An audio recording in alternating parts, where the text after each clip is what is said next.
Hi everyone, this is Brian Torres with the BT Investing Forum. Today we're going to be talking about personal finance, so 3 ways to invest a minimum of $1,000 a month. Let's talk a little bit about what investing is, right? So in our previous video, we talked a little bit about what investing is. Investing is the act of transferring money into an asset with a proven record for the purpose of generating a constant and sustainable return for a predetermined period of time. Generally, this is like 25 years. So you can kind of think of like a marriage, right? You're marrying the money. You're marrying the money to your investment. Last video, we talked about 3 scenarios. The first scenario was, how do you become a millionaire in 30 years, right? So you can become a millionaire in 30 years if you invest $1,000, right, to start, and then you add $500 every month at an annualized rate of return of 10%, which is very achievable by the passive investor.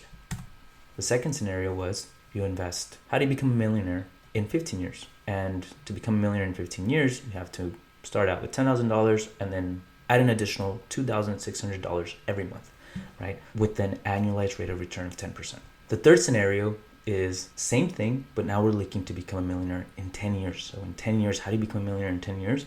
Well, you start out with $10,000, with the $10,000 investment, and then you add an additional $5,100 a month.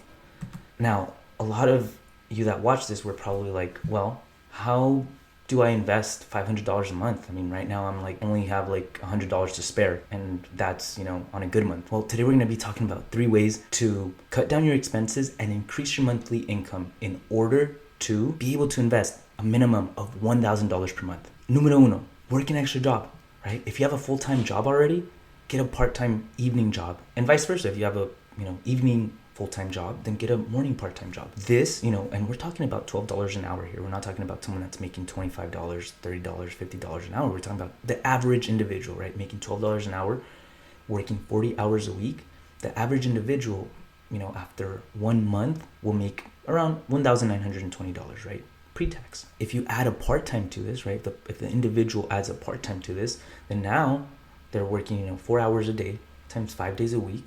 Now that's an additional 20 hours per week. Now they're, increasing their weekly income by $240 a month, and they're increasing their monthly income by $960 a month. This brings their full-time plus their part-time gig to $2,880 a month, right? So a simple way to increase your income to be able to invest a minimum of $1,000 per month. Número dos, right? Monetize your hobby or your passion. So turn your hobby or your passion into a business. Some examples include, and of course, there's a million of examples. I'm just giving you a couple of ideas here, right? So if, for example, you play a sport, you can offer a private lesson on the weekend. You charge $50 a session. You do 5 sessions on the weekend. Now you're talking about an additional $250 a month, right? If you're in college, you offer tutoring services, $50 a lesson, 5 lessons a weekend. Now you've monetize your knowledge, right, to $250 a week. This can easily add up to $1,000 a month. There's your $1,000 to invest, per month. You build computers, right? You're good with tech. I know in order for me to get a computer built, I had to pay someone, $500 a month, $500. You can easily turn building computers into a business, right? Lastly, in this example that I include here is photography, right? If you're a photographer, you can easily start shooting, right? You start shooting photograph sessions and charge, anywhere from $75 for a simple shoot to upwards of $300 per shoot, right? And as you increase your ability in any one of these things and in any one of your hobbies, then obviously you're going to be able to increase the value of your service, which in reality just means more money into your pockets, right? Why? Because you're adding value to someone else. And really, that's all that money is. It's just a way of transferring value. Number 3, keep track of your expenses and cut them down. I cannot emphasize this one enough, right? You gotta cut off unnecessary expenses. These include credit cards. Avoid letting your balance carry over onto the next month. Always pay your credit card balance on or before the due date. Credit cards in general, and this is for an individual who has a good credit score, charge upwards of 15% for any balance that carries over. This is how credit cards make their money, right? So that means that for every $100 that you don't pay that get carried over onto the next month, you're paying $15, right? If you have $1,000 in credit card debt, you're paying every month an additional $150. And this is low end. Some of these things go up to 40%, right? Now you're talking about $150 a month on interest, right? You're just on paying interest. The second way is transportation, right? I'm not saying walk everywhere. I'm not saying bike it everywhere, but now with electric bikes, that might even be a possibility. You can definitely avoid buying a new or semi-new car. Anything that's over $12,000, that's a bit of a stretch, right? So instead, buy a reliable used car from a trusted family member or friend, preferably under $5,000. Entertainment. Avoid spending money on drinks at clubs and restaurants. Instead, drink before, or better yet, don't drink at all. I know most of you, you like to have a drink or two to kind of relax yourself and whatnot. I personally don't drink, but I know the majority of my friends do. Now, what I always tell them is drink before. I know it's not the socially cool thing to do, but if you can, save money on this, oh my gosh, it is going to make a huge difference in your pocket, especially if you're serious about this. Phones, gadgets, computers, right? Avoid buying new phones, gadgets, and computers. This is a similar concept to buying a new car, right? Instead, buy a used phone from a trusted family member or a friend, right? Try to save 50% on your purchase. The second way to be able to invest this extra $1,000 a month, and this one here is going to be key, right? Avoid online shopping addictions. All my ladies out there, I know you guys love to be online. I know you guys love to go online and shop, right? It's addicting, right? It's fun. It just relaxes you, right? But this can easily eat up any of the money that you're trying to invest, right? Or that you're trying to save. Instead, buy the clothes and the shoes that you need, right? Only live on what you need. Food. I'm not telling you to starve yourself. No, just avoid eating out, right? Instead, buy groceries with coupons as often as possible, right? This might seem a bit of a stretch. It might seem tedious. It might seem embarrassing almost.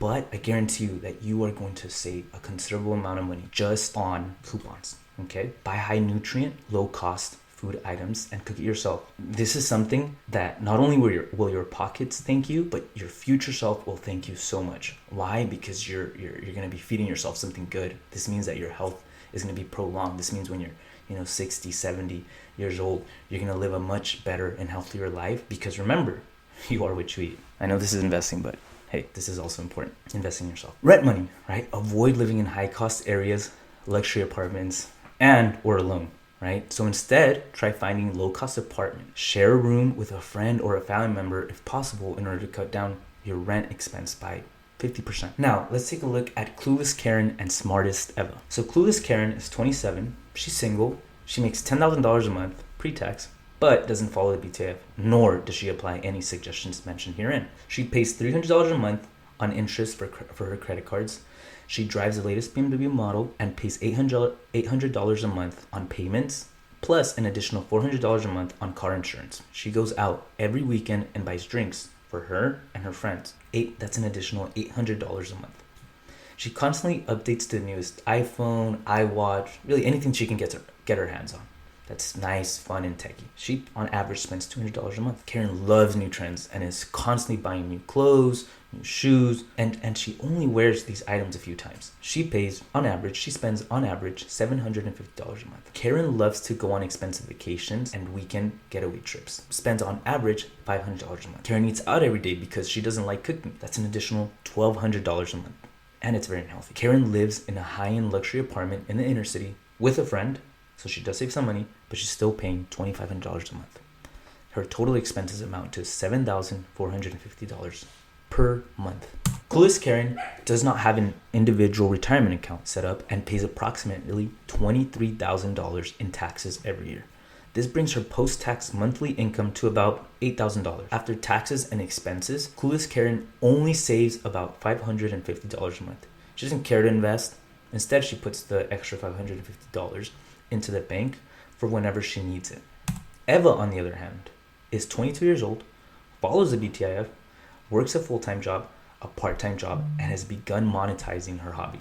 She makes $3,200 a month. Eva only uses her credit card for necessary purchases and always pays her balance off before the due date. She pays $0 on interest. Eva drives a 2010 Toyota Camry that she bought from her Uncle Tony for $4,000. She worked out a $100 a month for 40 months deal with him, and she also only pays an additional $50 a month on insurance.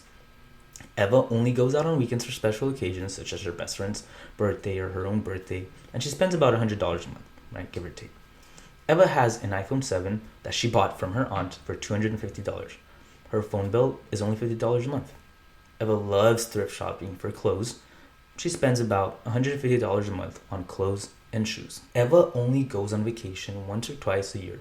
She makes sure to use her accrued credit card points for airfare and stay. On average, she spends about $150 a month. Eva lives on the outskirts of the city in a 2-bedroom apartment with 3 other friends. She pays $600 a month in rent and related expenses. Eva buys her own groceries, cooks her own food, and she only eats out on occasion with friends. She spends about $600 a month on food.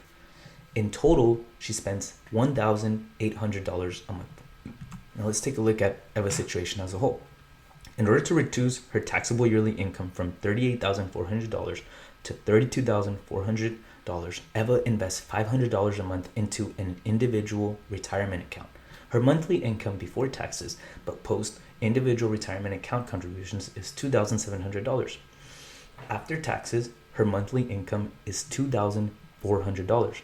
Her total expenses amount to $1,800, leaving her with an additional $600 a month to invest directly herself.